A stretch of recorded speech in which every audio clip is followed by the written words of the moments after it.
Assalamualaikum warahmatullahi wabarakatuh. Saya Ereti Rismawati, JKP Angkatan 7 dari TK Mubarak Salatiga akan menyampaikan tugas 3.2a.8 koneksi antar materi pada modul 3.2. Salam dan bahagia.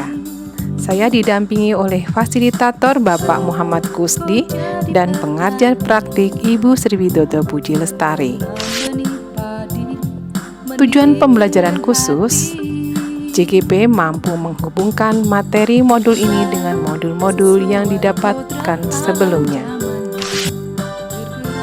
Dengan tugas, membuat kesimpulan dan mengoneksikan materi yang ada di dalam modul ini dengan materi lainnya selama mengikuti pendidikan guru penggerak. 1. Kesimpulan tentang apa yang dimaksud dengan pemimpin pembelajaran dalam pengelolaan sumber daya dan bagaimana Anda bisa mengimplementasikannya di dalam kelas, sekolah, dan masyarakat sekitar sekolah. Kesimpulan, pemimpin pembelajaran dalam pengelolaan sumber daya adalah peran seorang pemimpin dalam suatu komunitas atau sekolah dalam mengelola dan mengembangkan komunitasnya dengan mengimplementasikan pendekatan berbasis aset atau kekuatan, yaitu asset-based approach. Pendekatan ini memberikan nilai lebih pada kapasitas, kemampuan, pengetahuan, jaringan, dan potensi yang dimiliki oleh komunitas, menekankan dan mendorong komunitas untuk dapat memberdayakan aset yang dimilikinya, serta membangun keterkaitan dari aset-aset tersebut, memaksimalkan aset yang berdaya guna. Pendekatan berbasis aset atau kekuatan atau asset-based approach dengan menggunakan kekuatan sebagai tumpuan berpikir, kita diajak untuk memusatkan perhatian pada apa yang berjalan dengan baik, yang menjadi inspirasi, yang menjadi kekuatan, ataupun potensi yang positif. Implementasi di kelas, di sekolah, dan di masyarakat, yaitu berkolaborasi dalam komunitas untuk mengidentifikasi aset, menganalisis aset yang telah teridentifikasi, memberdayakan dan memanfaatkan aset melalui program dengan alur bagja. 2. Hubungan pengelolaan sumber daya yang tepat akan membantu proses pembelajaran murid menjadi lebih berkualitas. Kemampuan mengelola sumber daya yang dimiliki pemimpin pembelajaran akan mempengaruhi kualitas proses pembelajaran. Jika dapat memberdayakan aset yang dimiliki dengan tepat, akan mendukung proses pembelajaran, sehingga akan menjadi lebih berkualitas. Sebagai contoh, yang pertama adalah modal manusia. Guru melakukan prakarsa perubahan dalam penggunaan media pembelajaran yang menarik dengan alur bagja yang memanfaatkan aset yang dimiliki. Guru berkolaborasi dengan kepala sekolah, rekan sejawat, dan murid untuk menggali ide, mencari inspirasi, merencanakan maupun dalam melaksanakan.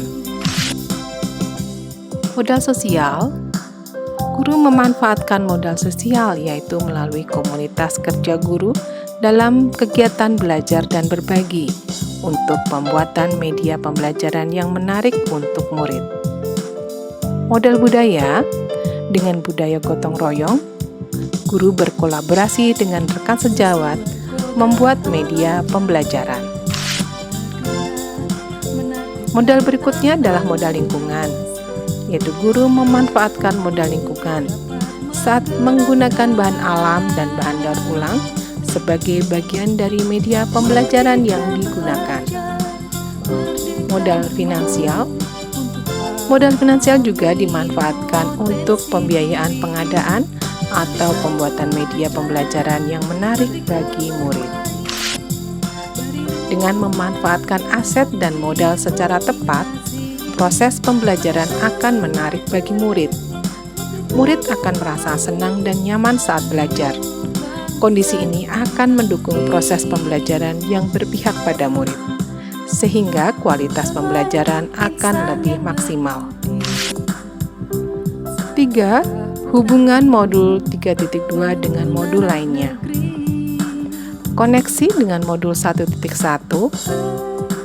Dalam menuntun kodrat laku anak, pemimpin pembelajaran harus mampu mengelola sumber daya dan memanfaatkan kekuatan atau aset yang dimiliki untuk memfasilitasi proses pembelajaran sesuai kodrat anak, sehingga menjadi pembelajaran yang berkualitas dan berpihak pada murid. Hubungan dengan modul 3.2, sesuai filosofi KHD, tujuan pendidikan menuntun segala kodrat yang ada pada anak, agar dapat mencapai keselamatan dan kebahagiaan baik sebagai manusia maupun sebagai anggota masyarakat. Koneksi modul 1.2, nilai dan peran guru penggerak. Dengan menyadari perannya sebagai pemimpin pembelajaran, yaitu menggerakkan komunitas praktisi, menjadi coach bagi guru lain, mendukung kolaborasi antar guru, mewujudkan kepemimpinan murid, dan nilai yang dimiliki oleh guru penggerak yaitu mandiri, reflektif, inovatif, kolaboratif, dan berpihak pada murid, maka memerlukan kemampuan dalam mengelola sumber daya atau aset. Koneksi dengan modul 1.3 tentang visi guru penggerak. Untuk mencapai visi sebagai cita-cita murid, guru, dan sekolah, melakukan pendekatan inquiry apresiatif yaitu bagja dengan mengacu pada kekuatan yang dimiliki sekolah, yaitu 7 aset utama. Koneksi modul 1.4 budaya positif. Melalui budaya positif akan mendukung pemberdayaan aset atau kekuatan yang dimiliki oleh sekolah, sehingga tercipta sekolah yang nyaman dan menyenangkan untuk murid. Koneksi modul 2.1 memenuhi kebutuhan murid melalui pembelajaran berdiferensiasi. Perbedaan karakter murid merupakan salah satu aset yang memperkaya keragaman, di mana untuk memaksimalkan pemberdayaannya dapat dilakukan melalui pembelajaran berdiferensiasi. Selanjutnya, koneksi modul 2.2 yaitu pembelajaran sosial emosional. Melalui kompetensi sosial emosional yang dimiliki warga sekolah, merupakan salah satu aset yang mendukung terciptanya lingkungan yang kondusif, sehingga dapat meningkatkan pelayanan pendidikan. Koneksi modul 2.3 tentang coaching, bahwa praktik coaching merupakan salah satu upaya untuk memberdayakan aset dengan menggali kompetensi dan kemampuan diri, sehingga dapat menjadi aset yang berdaya guna. Koneksi modul 3.1, pengambilan keputusan sebagai pemimpin pembelajaran, yaitu dalam pengelola sumber daya, pemimpin pembelajaran diharapkan dapat mengambil keputusan yang tepat.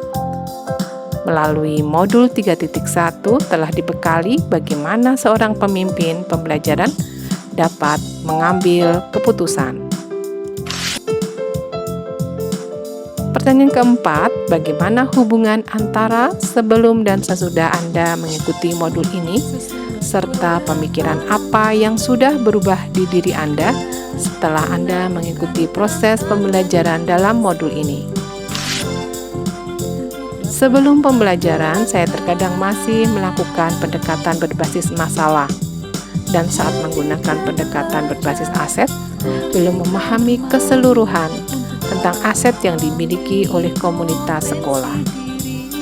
Sesudah pembelajaran, saya memahami bagaimana cara mengelola sumber daya melalui pendekatan aset atau kekuatan yang dikoneksikan dengan modul lain, sehingga dapat mengoptimalkan pemberdayaan aset yang menunjang kualitas pembelajaran. Demikian, terima kasih.